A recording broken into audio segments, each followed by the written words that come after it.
An elderly veteran with one arm thought he had received a useless inheritance, an abandoned bunker in a remote forest. But when his old dogs started digging inside, they stumbled upon a secret that had been hidden from the world for decades. What they found shocked everyone and changed his life forever. Don't forget to subscribe to the channel and write in the comments where you are watching this video. The morning sun rarely reached the windows of the small wooden house where Jonathan Klein lived. And when it did, it only managed to throw pale shafts of light across the faded curtains and the dust motes floating in the air. The place smelled faintly of dampness, as if the boards themselves had absorbed decades of rain and loneliness. Jonathan sat at the small kitchen table, his one hand resting heavily against the chipped wood, the empty sleeve of his shirt pinned neatly to his side. He had learned long ago to live with the absence of his arm, but the absence of purpose was a wound that had never closed. In front of him lay a pile of envelopes, the kind he had grown to dread. Bold red letters scrawled across the fronts screamed of overdue balances and unpaid bills.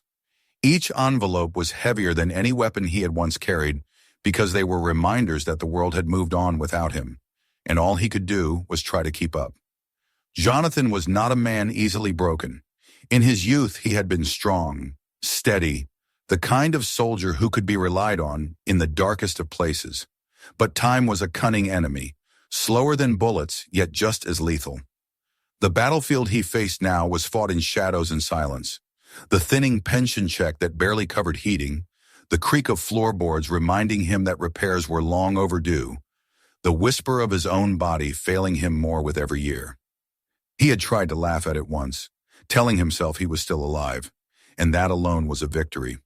But survival without purpose had little taste. Across the room, sprawled near the cold fireplace, lay his companion. Rex, a German shepherd with graying fur around his muzzle, raised his head when Jonathan shifted in his chair. The dog's ears twitched, and his brown eyes studied his master with quiet intelligence. There had been a time when Rex was a force of energy, bounding through fields and charging alongside soldiers, but those days had faded into memory. Now his movements were slower, stiff with age, yet the strength in his gaze remained. To Jonathan, the dog was more than just a pet. Rex was a reminder of a different life, a loyal comrade who had endured the same battles and carried the same scars, though his were hidden beneath fur rather than stitched across flesh. Jonathan reached down and scratched Rex behind the ear, feeling the coarse fur beneath his fingers. "We're still here," he murmured, though he had no need to speak for Rex to understand. The shepherd gave a low, contented rumble and rested his head back on the floorboards, eyes still following Jonathan, as if to say that as long as they were together, they could endure whatever came. The house itself seemed to sigh under the weight of years. Paint peeled from the walls in long flakes. The roof had leaked so many times that water stains decorated the ceilings like old maps, and the furniture was patched together from decades of use. Outside, weeds pressed against the windows, and the yard had surrendered to wild grass long ago. Behind the house, at the edge of the property, where the land dipped into a grove of overgrown pines, was the entrance to the bunker. It was nothing more than a slanted slab of concrete with a rusting steel door, nearly hidden under vines and moss. Children from town whispered about it when they dared to wander close, but no one truly cared about it anymore. It was a relic of the Cold War, built for a fear that had long since passed into history. To Jonathan, it had always been nothing more than a curiosity, a reminder of a time when governments wasted steel and stone to build shelters for a war that never came. He had never considered it anything more than a burden attached to the land his father had left him. Yet lately he found his eyes drifting toward it more often. Each time he stepped into his backyard, each time he followed Rex along the tree line, he would see the door staring back at him like an unblinking eye. Perhaps it was the way the rust had eaten its edges, or the silence that seemed to hang heavier in that corner of the property, but he felt as though it waited for him. He had laughed at the thought the first time. A door waiting? Foolish. But the feeling lingered. His pension arrived on the first of the month, and within a week most of it disappeared into utility bills. What remained barely covered food and medicine. He had given up meat long ago, except for the small cuts he sometimes saved for Rex, though even those were rare now. The fridge hummed quietly, half empty, and Jonathan had grown used to surviving on canned soup and bread. Winter was approaching, and the furnace had groaned with complaints the last time he lit it, another repair he could not afford. At night, when the house creaked in the cold and the shadows stretched long across the floor, Jonathan would lie awake and think about the past. He remembered the sound of helicopters above foreign fields, the clatter of rifles, the sharp smell of dust and gunpowder. He remembered voices of men he had once called brothers, some of whom never came home. He remembered the day he had fallen, the deafening blast, the searing pain, the realization that part of him was gone forever. The hospital walls had been white and silent, and he had stared at the ceiling until he no longer knew if he was awake or dreaming. Yet through it all, Rex had been there, first at his side in the chaos, later by his bed, his head resting against the sheets as if to anchor Jonathan to the world. That bond was the one thread that had never broken, even when everything else had. The morning routine never changed. Jonathan would wake stiff and sore, make a pot of weak coffee, and sit at the table staring at the stack of bills while Rex padded outside to patrol the yard. Sometimes neighbors waved from the road, but they rarely stopped. He was the old veteran who lived alone with his dog, a figure who belonged more to yesterday than today. The town had moved on, new families filling the houses, new shops replacing old ones. Jonathan had no place among them. One gray afternoon, as he stood at the window, watching leaves fall across the yard, his gaze caught the outline of the bunker again. The heavy steel door seemed darker against the foliage, and for a fleeting moment he thought he saw Rex staring at it too. The dog's ears were alert, his body tense. Jonathan felt a chill, though the house was warm enough. He told himself it was just the wind rustling through the trees, just another shadow cast by the lowering sun. Yet he could not shake the sense that the silence around the bunker was different from the silence of the woods. He turned away, poured himself another cup of coffee, and muttered about foolish old men with foolish thoughts. But that night, when the wind rattled the windows and sleep refused to come, his mind drifted back to the door hidden in the ground. The days blended together, one much like the next. Small routines kept him moving, feeding Rex, mending his clothes, sweeping dust from the floorboards.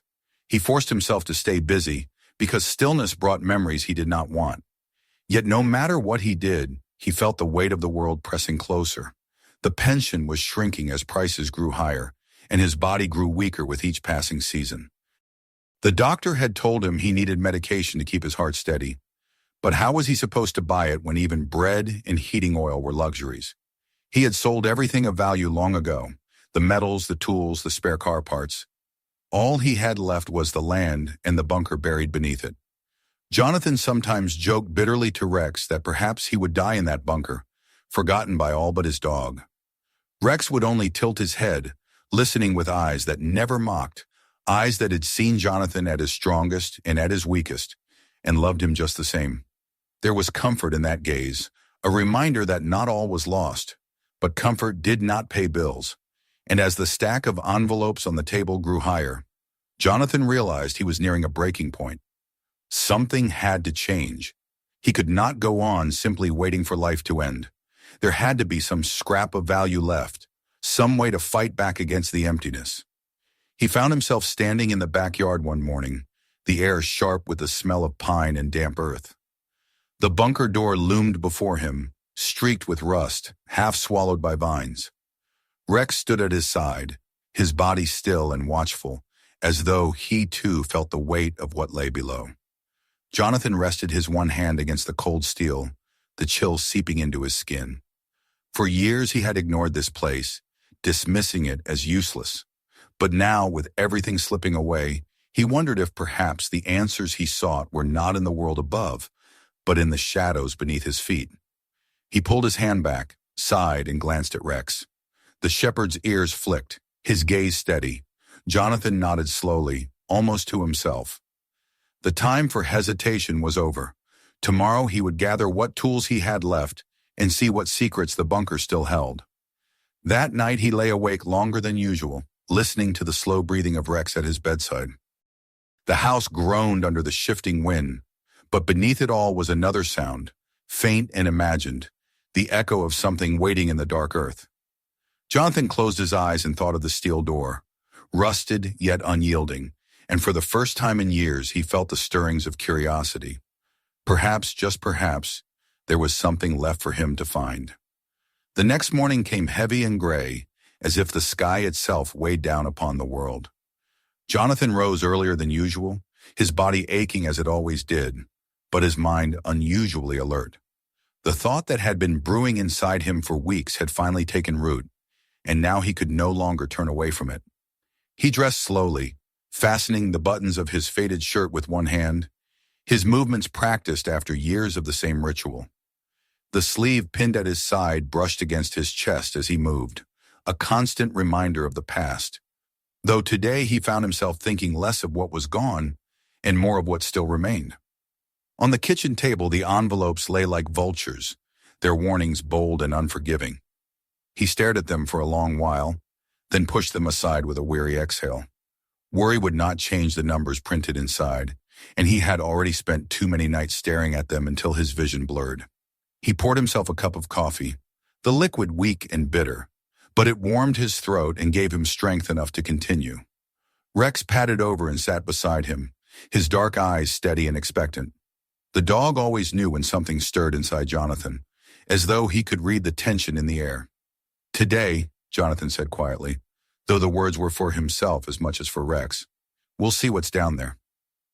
Rex's ears flicked, and he let out a soft rumble of acknowledgement before moving to the door.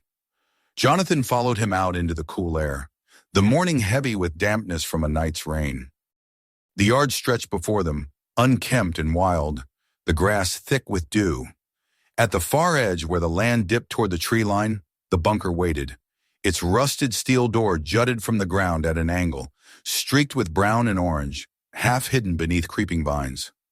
For years, Jonathan had walked past it with indifference, dismissing it as nothing more than a relic of wasted effort. Yet now it seemed to draw him forward, as though it had been waiting all this time for him to open it. He returned inside to gather what tools he could. There was not much left, only the remnants of a life spent in service and decline.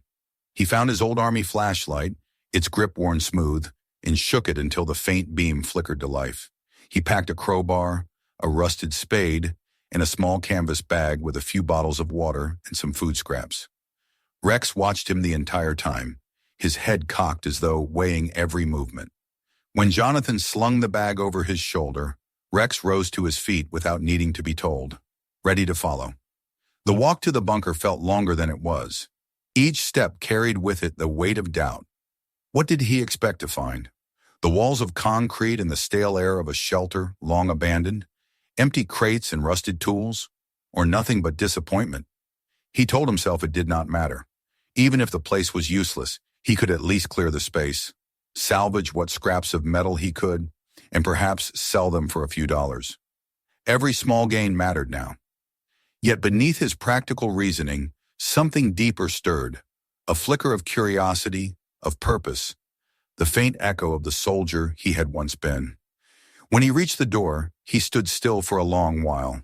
The steel loomed before him, the hinges swollen with rust, the handle nearly fused to the frame. He rested his one hand against the cold surface, feeling the texture of decay beneath his fingers. Rex sniffed at the vines that clung to the edges, his body tense but not fearful. Jonathan exhaled slowly, then wedged the crowbar into the seam and heaved. The door groaned in protest, metal grinding against metal, until at last it gave way with a screech that echoed through the trees. The smell hit him first, a rush of damp concrete, mold and stale air trapped for decades. It was thick enough to make him cough, and Rex sneezed beside him, shaking his head. Jonathan switched on the flashlight and swept its beam into the darkness. The narrow corridor stretched inward, its walls sweating with moisture, the ceiling low enough that roots had pushed through the cracks. Dust drifted in the beam like a swarm of insects, and the silence was so complete that every drip of water seemed deafening. He hesitated at the threshold, his heart thudding harder than it should have. For years he had faced gunfire, explosions, and the chaos of war without flinching, but now a forgotten bunker in his own backyard left his pulse racing. Perhaps it was not fear, but the weight of what it represented. He had ignored this place, dismissed it, much as he had ignored his own life since leaving the service. To step inside was not simply to face a room of concrete, but to face everything he had avoided. He drew in a breath, steadying himself, then stepped forward. Rex followed without hesitation, his claws clicking softly against the concrete floor.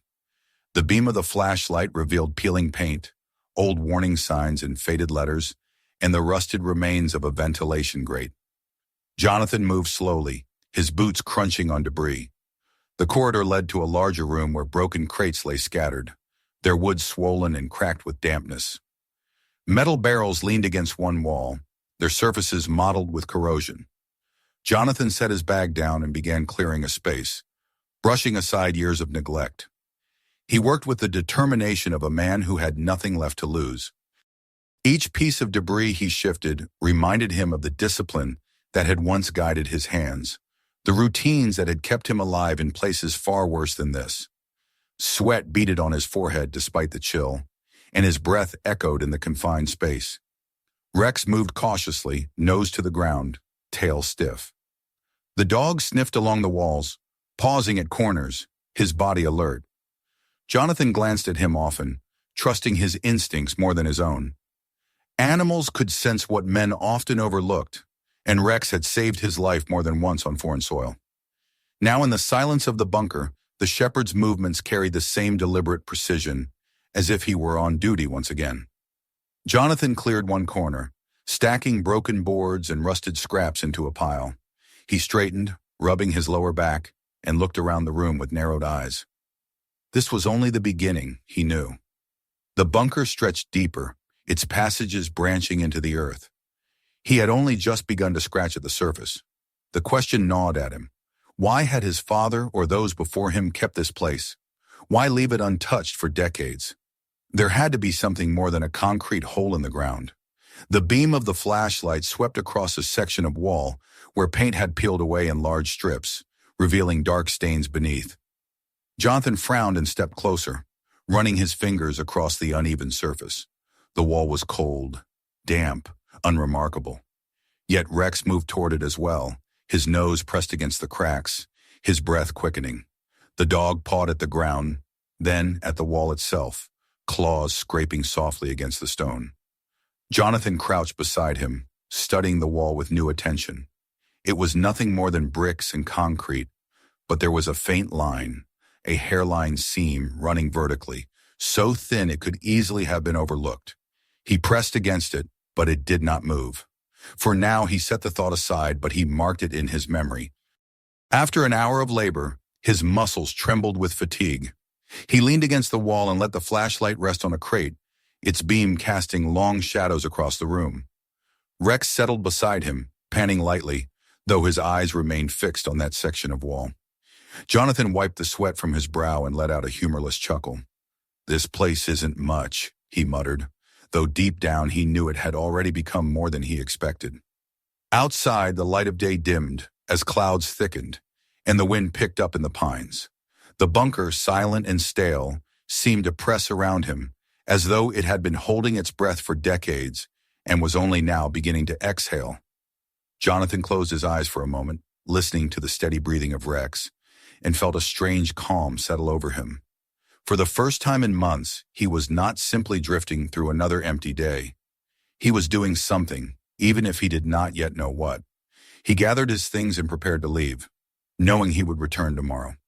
As he stepped back into the gray afternoon, the bunker door creaked shut behind him, its groan low and final, as though it resented being disturbed.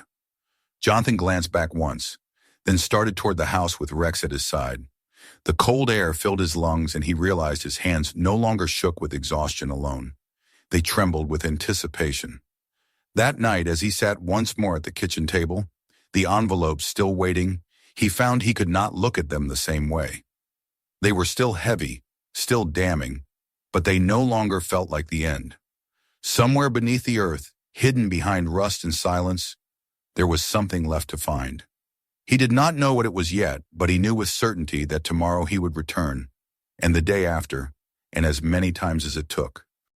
And as he drifted into restless sleep with Rex curled beside his bed, Jonathan dreamed not of battlefields or loss, but of concrete walls and shadows, of hidden doors and secrets waiting to be uncovered. For the first time in years, the future did not feel like a slow decline into nothingness. It felt like the beginning of a path. The following day dawned with the same gray light that seemed to cling to Jonathan's life. But there was something different in the air when he stepped out onto the porch. The cold bit sharper, the clouds hung lower, and yet beneath it all was a strange hum of anticipation.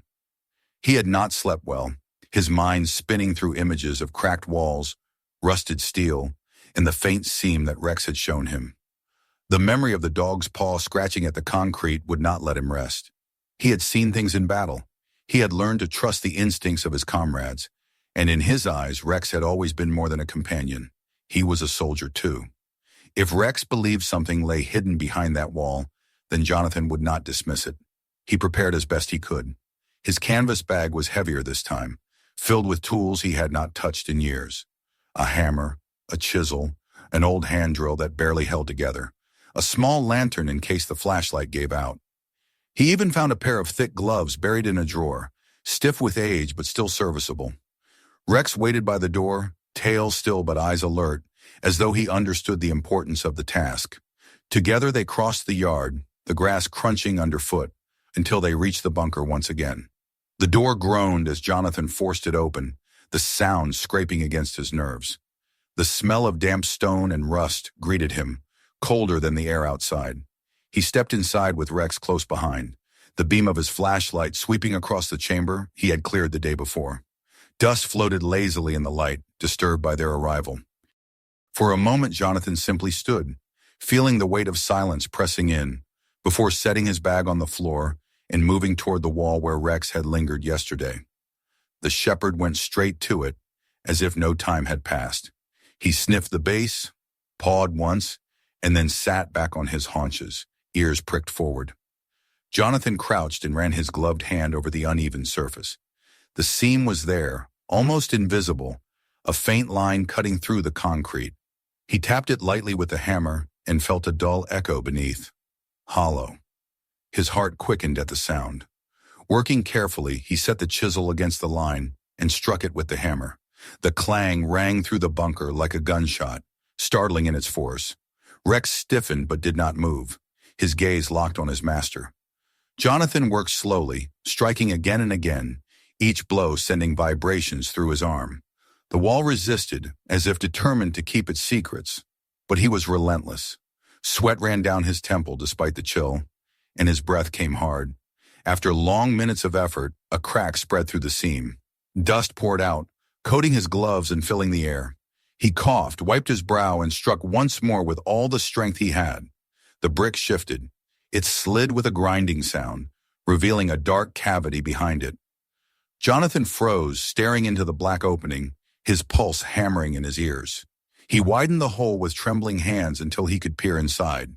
A narrow passage stretched beyond, no more than shoulder width, the floor sloping downward into shadow. The air that drifted out was colder still, tinged with a metallic tang that clung to his tongue. He sat back on his heels, breathing hard. Rex pressed forward, sniffing the opening with quiet intensity. Jonathan shone the flashlight inside, the beam cutting through dust and revealing a corridor reinforced with steel beams, their surfaces mottled but still intact. This was no accident, no flaw in construction. Someone had built this deliberately and hidden it. Gathering his courage, Jonathan retrieved the lantern from his bag and lit it, its steady glow filling the chamber with a warmer light.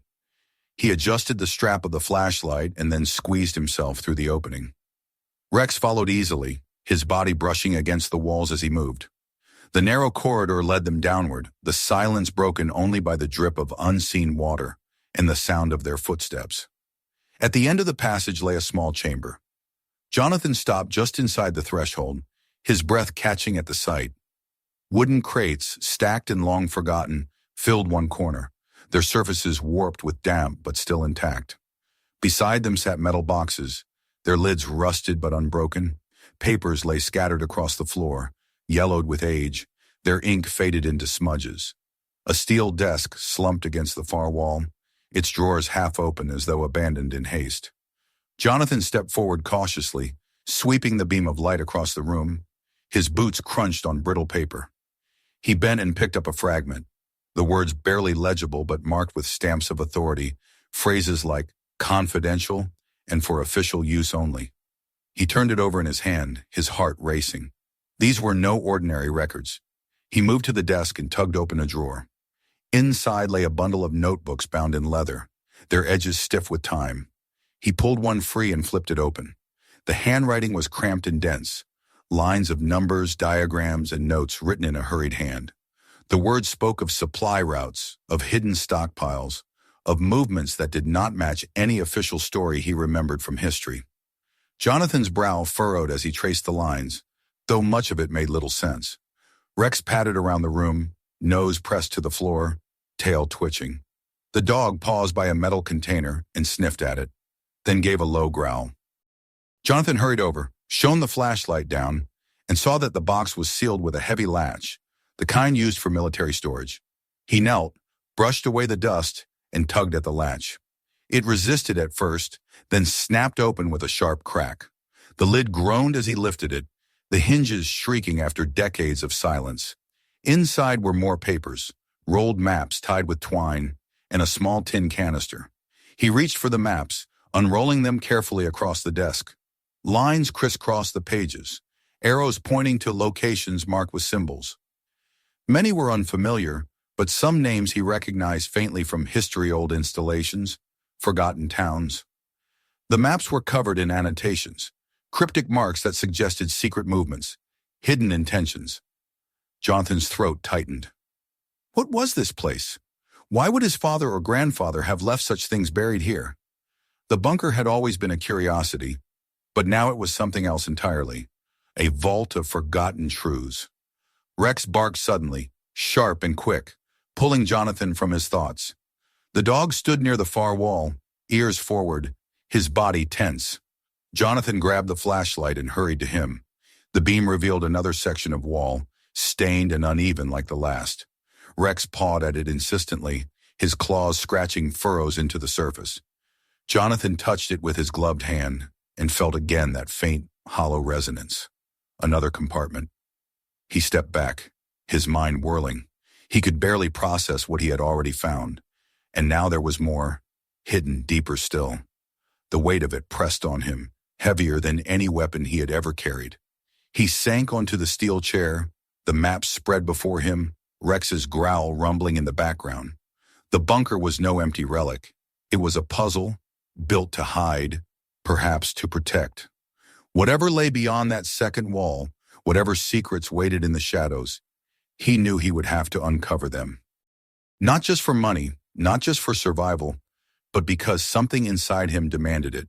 He had lived too long in silence, too long carrying the belief that his life had ended the day he lost his arm. Yet here was proof that even in decay, there was purpose left to find. As he gathered the papers back into the box, Rex settled at his feet, his eyes still on the wall as if unwilling to rest. Jonathan reached down and scratched behind his ears. "You've found us something, boy," he whispered, though his voice trembled. "Something we're not supposed to see." The air in the chamber seemed to grow colder, the lantern's flame flickering as if disturbed by an unseen breath. Jonathan closed the lid of the box and leaned back, his thoughts heavy. Whatever secrets this place held had been hidden for a reason, and now he had stumbled upon them. There would be no turning back. When he finally left the bunker that evening, the sky outside was fading to twilight, the trees whispering in the rising wind. He closed the rusted door behind him and stood in the yard, staring at the darkening sky.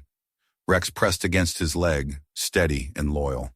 Jonathan's mind burned with questions, but one thing was certain. The bunker was no longer just an inheritance of rust and stone. It was a threshold, and he had crossed it. Jonathan did not sleep that night.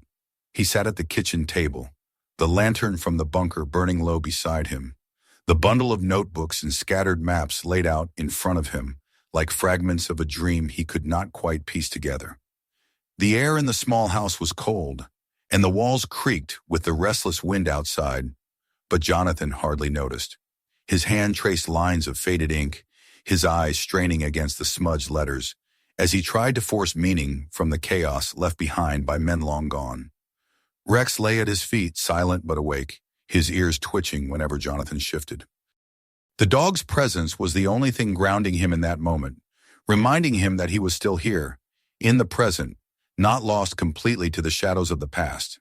The notebooks were filled with cramped handwriting, the kind of script used by men who spent more time scribbling hurriedly in the dark than writing with care. Numbers filled entire pages, equations that meant nothing to Jonathan, but must have been vital to whoever had kept them. There were sketches of tunnels and passages, circles marked with arrows, strange annotations that repeated like a code. Some of the words struck him: supply chain, payload, containment. The more he read, the more he felt the weight of something deliberate, something carefully concealed. This was not the rambling of a paranoid mind.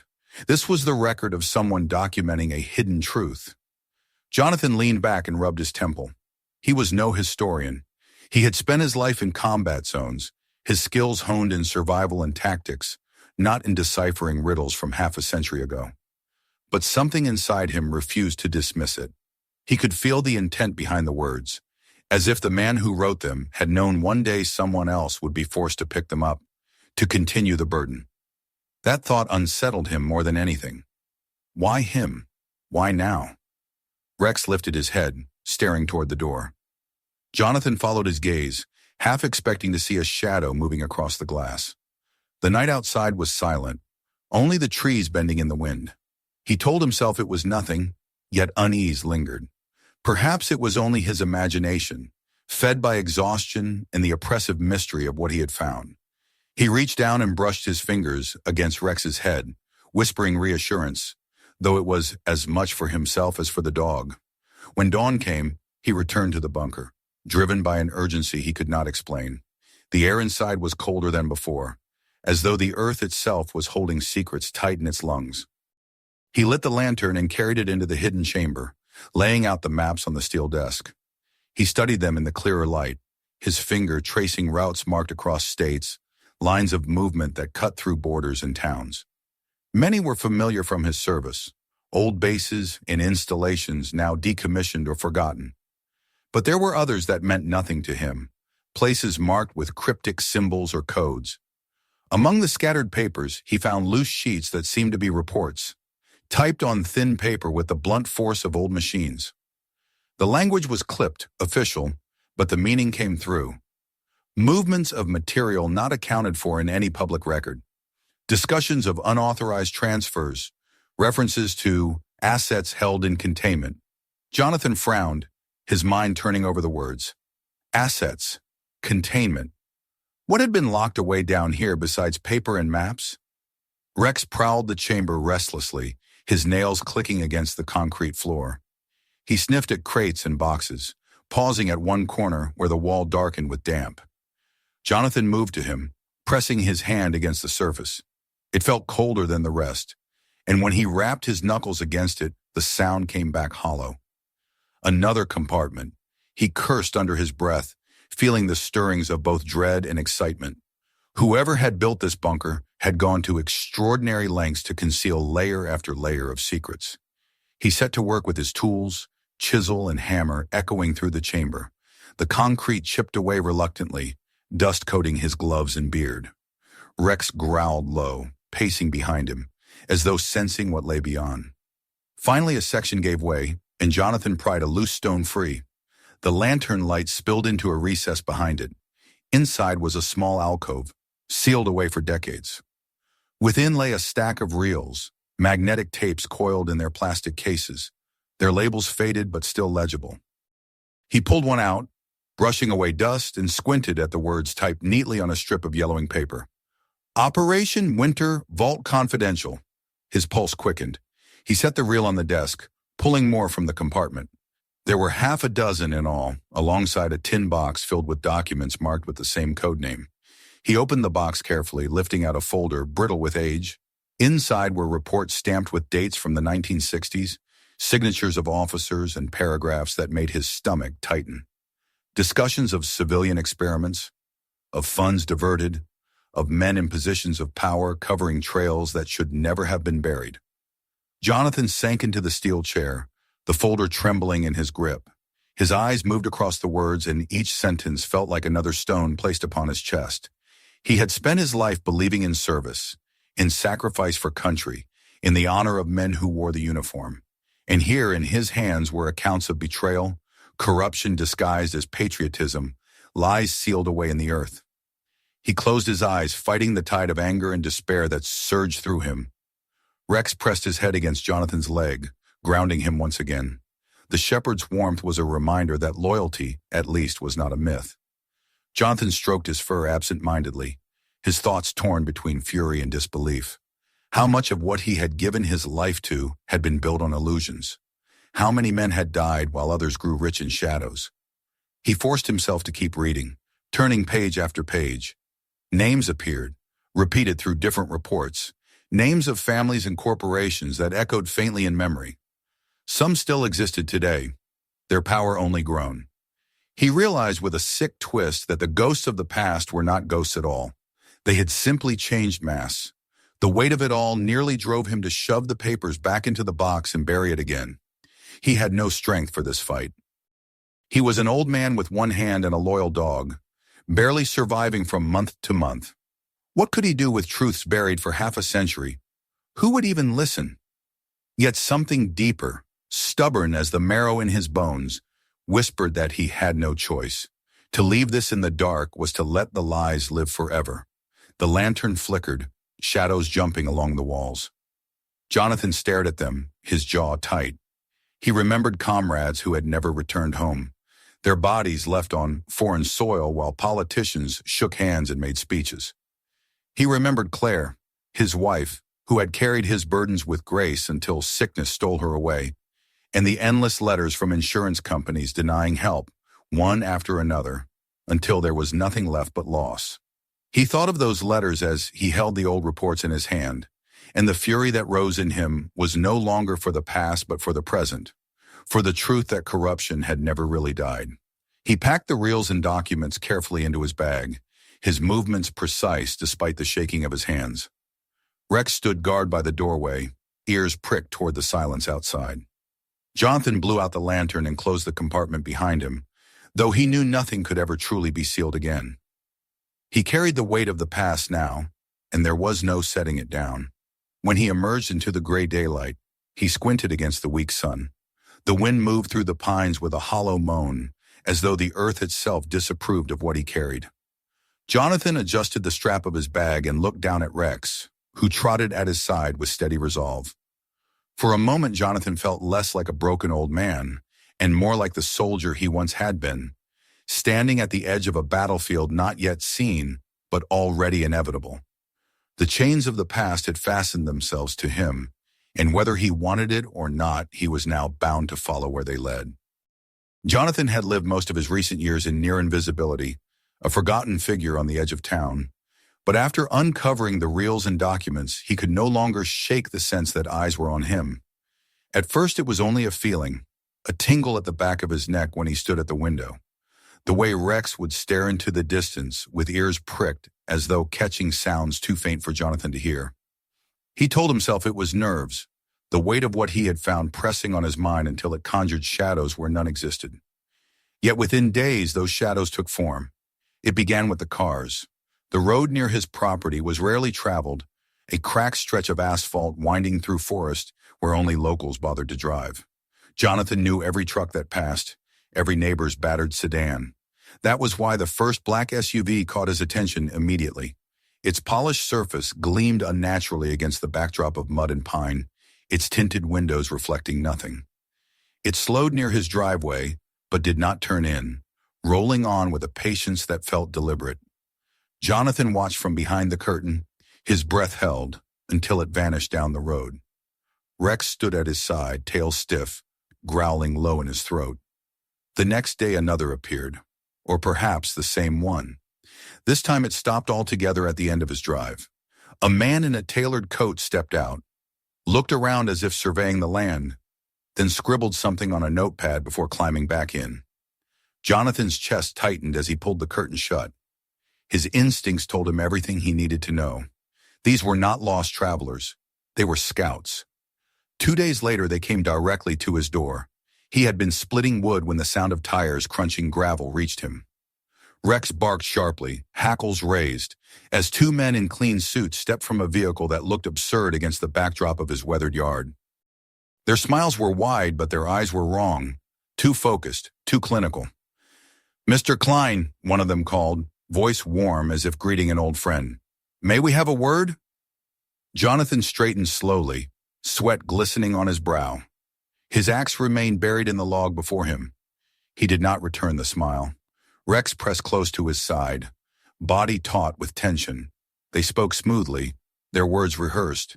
They said they represented a firm interested in acquiring rural properties for development, that they had noticed his land was particularly well suited. They named a figure, a sum of money far beyond what his acreage should have been worth. It would be enough to pay off his debts, repair his house, even leave something behind when he was gone. To any man drowning in bills, it would have sounded like salvation. But Jonathan had been a soldier too long to be deceived by honeyed voices. He recognized the cadence of men concealing truth, the faint hardness in their posture when they spoke. He also remembered the documents he had spread across his table, the names of corporations and families that had endured through decades of corruption. He wondered if these men were their inheritors, come to sweep away the traces he had unearthed. "I'm not selling," Jonathan said flatly. His voice carried no hesitation. The men exchanged a glance. The taller one adjusted his tie, his smile thinning but never breaking. "We urge you to reconsider, Mr. Klein. Land like this has no use to you. It would be safer in our care." Rex barked then, sharp and fierce, his teeth bared. The men stepped back instinctively, their smiles faltering for a heartbeat. Jonathan reached down and rested his hand against Rex's back, steadying him, though he shared the same instinct. He gave no further answer. The men returned to their SUV with polite nods, but as the car rolled away, Jonathan felt no relief. He knew this was only the beginning. That night the unease deepened. Jonathan sat at the table, the lantern throwing flickering shadows across the walls, the reels and documents hidden once more in the bunker. Rex paced near the door, growling softly at intervals, his gaze fixed on the dark yard outside. Jonathan lifted his rifle, an old relic he had not touched in years, and checked it by lamplight. His hand was steady, though he prayed he would not need it. Near midnight, Rex stiffened and bolted to the window. Jonathan followed, heart pounding. At the edge of the trees, headlights flashed briefly, then vanished as though someone had cut the engine. He stood in silence, his ears straining, until he heard it, the faint crunch of footsteps on leaves. He could not see them, but he knew they were there, watching, measuring. The hours crept by before the night grew still again. Jonathan sat in his chair until dawn, the rifle resting across his knees. Rex curled at his feet but awake, eyes gleaming faintly in the dim light. When morning came, he stepped outside and walked the perimeter of his land. In the damp soil near the tree line, he found what he expected. Footprints, heavy boots, too fresh to be his own. The weight of what he had discovered in the bunker pressed down on him harder than ever. He had wanted to believe that he could keep it secret, that the reels and papers could remain his private burden. But secrecy was no longer an option. Others knew. Perhaps they had always known, and had simply been waiting for someone foolish or desperate enough to stir the past back into motion. He returned to the house and sank into his chair, Rex leaning against his leg. He remembered battlefields where enemies lurked beyond sight, waiting for the chance to strike. The feeling was the same now, only this time he was older, slower, and alone, but for his dog. And yet the instinct within him was unchanged. He could not yield.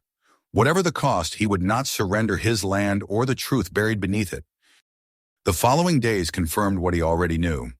More cars appeared, always too clean, always too deliberate in their movements. Sometimes they parked just beyond the trees, engines running, silent observers cloaked by tinted glass. Once he found a drone buzzing faintly above the property, circling until Rex barked it from the sky. Each intrusion only hardened his resolve. The whispers of the past had become footsteps in the present. The chains of history he had uncovered were not merely old stories. They were alive, and those who had forged them were determined to keep them unbroken. Jonathan stood at the window one evening, the sky bleeding into twilight, and felt Rex press against his side. The dog's growl was steady, his eyes fixed on the darkening road. Jonathan lifted his chin, the soldier within him stirring from years of slumber. He knew now that the fight was coming. The enemy had already arrived at his door. The days that followed the arrival of the strangers weighed upon Jonathan like the hush before a storm. He had lived through enough battles to know when the world was shifting beneath his feet, when the calm around him was nothing more than a fragile veil before violence broke loose. The black cars had vanished for now, but their absence did not fool him. The silence was deliberate, the kind that came when enemies were gathering their strength and waiting for the right moment. Rex felt it too. The shepherd rarely rested, pacing the yard at night with his ears pricked, growling at shadows Jonathan could not see. Jonathan spent those days in preparation.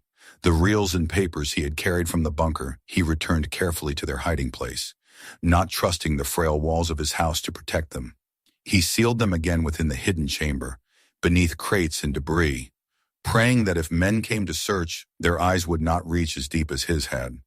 But he knew hope was not a plan. He had lived too long with the knowledge that sooner or later, if men wanted something badly enough, they would find a way to take it. At night he sat at his table with the old rifle across his knees, its wooden stock worn smooth by hands decades younger. He cleaned it with the patience of a man who had performed the ritual 1,000 times in the deserts and jungles of his youth. His one hand moved slow but steady, each part assembled with practiced care. When he slid the bolt closed and lifted the rifle to his shoulder, it felt less like an antique and more like an extension of himself. Age had slowed him, grief had hollowed him, but the soldier within had not forgotten. Rex never left his side. When Jonathan worked, the dog lay nearby, watching with dark eyes full of a soldier's patience. When Jonathan stood at the window, staring out into the shifting night, Rex pressed against his leg, steady as stone. Jonathan often whispered to him in those long hours, not because he expected the dog to understand his words, but because speaking them aloud steadied his resolve. "We'll hold them off as long as we can, boy," he would murmur. "If it ends here, it ends on our terms." The moment arrived on a night when the forest outside was heavy with fog. Jonathan was sitting in his chair, lantern burning low, when Rex stiffened suddenly and let out a low growl. Jonathan froze, listening. The sound came faint at first, the crunch of tires on gravel, the murmur of engines idling too close. Then boots on wet earth, steady and deliberate. He rose slowly, rifle in hand, and crossed to the window. Through the mist he saw them, shadows moving between trees, the glint of metal as flashlights cut across the fog. They were coming, and they were not hiding it. Jonathan's breath steadied. He had known this was inevitable. He moved to the back door, Rex at his heel, and stepped into the night. The cold air wrapped around him, damp and biting, carrying the scent of pine and smoke. The fog swirled in thick bands across the yard, muffling sound, bending light. Somewhere beyond the trees he heard the sharp call of a voice giving orders. He knew enough to recognize men trained in coordination, not hired thugs but professionals. He could not face them in the open. His land was wide, his house frail, and they would overrun it in minutes. The only chance he had lay beneath the ground, within the labyrinth of the bunker. There, at least, the walls were narrow, the passages twisting, and a man with patience could outlast numbers. He touched Rex's flank, and the dog seemed to understand, turning toward the slope where the steel door waited. Together they slipped through the fog, moving silent as ghosts. The bunker groaned as Jonathan forced the door open, its rusted hinges screaming in protest. He winced at the noise, but there was no time for stealth. Rex darted inside first, his body low, tail stiff. Jonathan followed, pulling the door shut behind them just as voices carried faintly through the mist outside. He lifted the lantern, its glow stretching across the damp corridor. The deeper they moved, the more the air changed, growing colder, heavier, the silence broken only by the drip of water. Jonathan's boots echoed softly, each step measured. He knew he had little time before the men outside would follow. His hand brushed against the rifle at his side, the weight of it both comfort and burden. Rex padded ahead, his ears twitching at every sound, his body alert. The dog paused often, sniffing the air, then moved forward with certainty. Jonathan trusted him completely. They reached the hidden chamber where the reels and papers lay concealed once more. Jonathan's eyes swept the room, the steel desk, the crates, the maps he had studied until his vision blurred. Here was where the truth had been buried, and here was where the fight for it would be decided. He could hear faintly now the groan of the outer door, the echo of boots entering the bunker. The enemy was inside. Rex growled, low and steady, his gaze fixed on the corridor. Jonathan's breath slowed, his body settling into an old rhythm he had thought lost to him. He crouched behind the desk, lantern dimmed, and waited. The sound of voices drifted down the passage, sharp and clipped. Then the sweep of flashlights cutting through the dark. Jonathan raised the rifle, the barrel steady. The first figure appeared in the doorway, his outline sharp against the beam of light. Jonathan did not hesitate. The crack of the rifle thundered through the chamber, echoing off the walls. The man dropped, his flashlight clattering across the floor. Shouts erupted, boots pounding. Rex lunged forward with a snarl, disappearing into the shadows of the corridor. The sounds that followed were chaos, cries of surprise, the clash of bodies, the echo of gunfire. Jonathan fired again, the recoil slamming into his shoulder, then pulled back deeper into the room. The bunker became a battlefield, its narrow halls funneling men into traps of stone and shadow. Jonathan moved with purpose, retreating deeper into the labyrinth he had studied from his grandfather's maps. He triggered old mechanisms, collapsing portions of ceiling, flooding passages with water that had collected for decades. Each trap slowed the enemy, turned their numbers against them. Rex darted ahead, his barks echoing like war cries, guiding Jonathan through the twisting corridors. The fight stretched on through hours that felt like days. Jonathan's arm ached, his breath ragged, but his mind burned clear. He was no longer the broken veteran sitting in a crumbling house. He was a soldier again, defending not a battlefield overseas, but his own home, his own truth.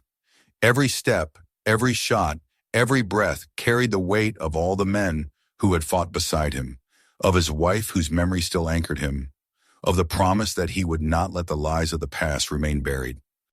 At last he reached the deepest chamber, the one he had seen only once before. Its walls were carved into the earth itself, reinforced with steel, the air thick with age. Here the evidence was strongest, the reels, the documents, the maps that could shatter legacies. He barred the door behind him and slumped against the wall. Rex beside him, both panting with exhaustion. The sounds of pursuit had faded, though he knew they were not gone. The enemy would regroup, press harder, break through. Jonathan looked down at Rex, his faithful companion, the dog's eyes glowing faintly in the lantern light. He reached out, resting his hand against the shepherd's head. "We'll hold, boy," he whispered, his voice hoarse but steady. "We've held worse." The walls of the bunker seemed to close in, the silence deepening, but Jonathan felt no fear. He had chosen his ground, and he would not abandon it. The truth was here, locked in steel and paper, and if he had to give his last breath to protect it, then so be it. The last battle of his life had come, not on foreign soil, but here in the cold earth of his own backyard, and he would face it with rifle in hand, his dog at his side, and the fire of purpose burning once more in his heart. When the echoes of battle faded and silence returned to the narrow halls of the bunker, Jonathan remained standing in the dim chamber, his breath ragged and his body trembling with exhaustion. The air was heavy with smoke and dust, the metallic tang of gunfire lingering against his tongue. Rex leaned against his leg, sides heaving, his fur damp with sweat and the grime of the earth. For long minutes Jonathan did not move. He simply listened, straining for any sound of pursuit. None came. The labyrinth had claimed its toll. Those who had entered in arrogance had not expected the fortress to resist them, but Ashford's design, layered with traps and narrow passages, had swallowed them whole. Jonathan and Rex were alone again. He lowered the rifle and let it rest against the desk where maps and reels still lay. His hands shook as he poured water from his canteen into a tin cup, offering it first to Rex, who lapped gratefully, then sipping what remained himself. His throat was raw, his muscles quivering, but his mind was alive with a strange clarity. He knew the fight was not over. The men who had come tonight were only the first wave, agents of powers that had lived too long in the shadows to surrender now. They would return, stronger, more determined. But the bunker still held its secrets, and Jonathan understood he could no longer bear them alone. For hours he sat in the chamber, lantern light flickering across his face, as he leafed once more through the papers he had found. He read until his eyes burned, the words blurring into one another, but he forced himself to continue. Every line of testimony, every coded entry in the journals, every stamped report carried the weight of a history hidden deliberately from the world. The names of corporations echoed through decades, shifting like masks, but always returning, always feeding from the same corruption. And within those words, Jonathan saw the reflection of his own life. Claire's sickness, the denials from companies that profited from despair, the slow erosion of everything he had built. It had never been chance. The same hands that had stolen from soldiers a lifetime ago had stolen from him too. At dawn, he emerged from the bunker, his bag heavy with selected papers and reels. The forest greeted him with silence, the fog lifting slowly to reveal a pale, cold sky. He staggered across the yard toward the house, Rex at his side, and collapsed into his chair by the window. For the first time in years, he felt not defeat but purpose. The fight had followed him into old age, but it was a fight he could still choose to wage. That week passed in quiet resolve. Jonathan cleaned himself, dressed carefully, and drove his rusted truck into town, Rex riding in the passenger seat with his head out the window. People watched him with the same curiosity they always had, the old one-armed veteran who rarely left his property. But Jonathan carried himself differently now. He visited the library, searching records, checking names he had found in the bunker. He called old acquaintances, men who had once trusted him with their lives, and asked questions in tones that left no room for dismissal. Most importantly, he sought out a journalist he had once known through a mutual friend, a woman who had built a reputation for chasing truths others feared. The meeting took place in her office, a cramped room filled with stacks of paper and the hum of old machines. She was skeptical at first, eyeing the frail man before her with polite doubt. But when Jonathan placed the reels and folders on her desk, her face changed. She read the first pages in silence, then lifted her gaze to his with something fierce in her eyes. "Where did you get these?" she whispered. Jonathan only shook his head. "Does it matter? What matters is that the world sees them now." From that moment, the weight began to shift. Investigators arrived quietly, allies contacted through channels Jonathan no longer fully understood. The evidence spread like fire through dry grass, impossible to stop once released.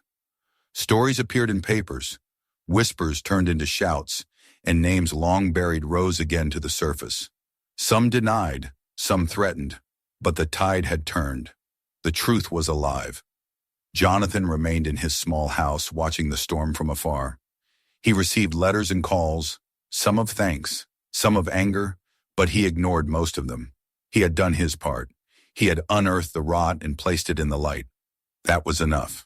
What mattered more was what he chose to build from the wreckage of his own life.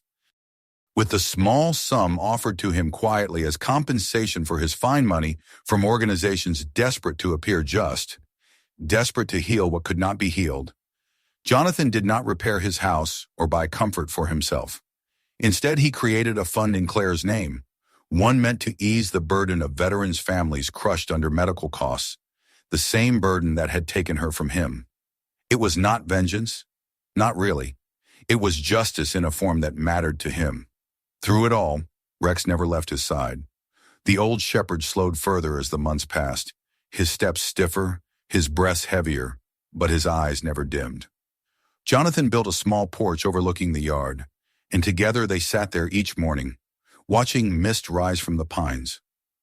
Tourists sometimes came now, drawn by the news of the historic bunker preserved as a monument. Jonathan rarely spoke to them, letting guides hired by others lead the way, but he would see their faces from a distance, wide with awe as they stepped into the earth where he had once fought alone. It comforted him to know the place would not be lost again, that it would remain as a warning and a lesson.